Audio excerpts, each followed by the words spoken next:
İjtimoiy tarmoqlar ideal oilani targ'ib qilyapti. Ideal erkak, ideal yigitni targ'ib qilyapti. Ayolini mana shunday qilib yuribdi. Har kun gulob keladi.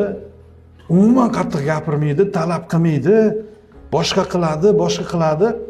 Umuman shunaqa u yerda mafkuraviy hujum bor, mafkuraviy bosim borki, o'z-o'zidan kelin aynib qoladi.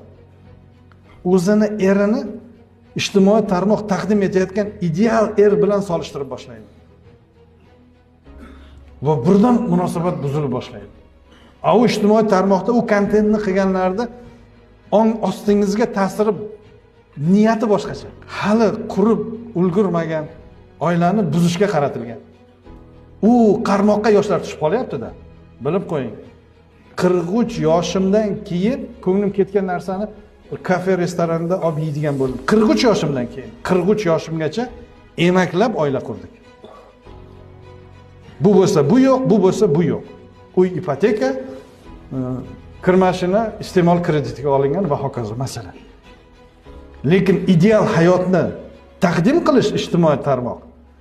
Uylangandan keyin 22 yoshar yigitdan 42 yoshar oila boshlig'idan qilingan talabni qilishyapti. Shoshma. Oila birga quriladi. Eri xotin xo'sh ho'kiz deydi bizda nimada maqollar. Birga harakat qilinadi, boriga shukr qilinadi, tuflab tugun qilinadi, jamg'arma qilinadi. Hayotda farovonlikka sekinlik bilan erishiladi.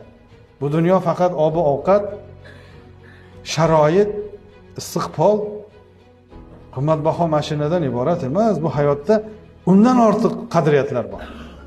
Ana shularni topib, ijtimoiy tarmoqlardan foydali kontentni qo'yishimizdan maqsad ham shuki, unga tomoshabin bo'lib turaveramizmi?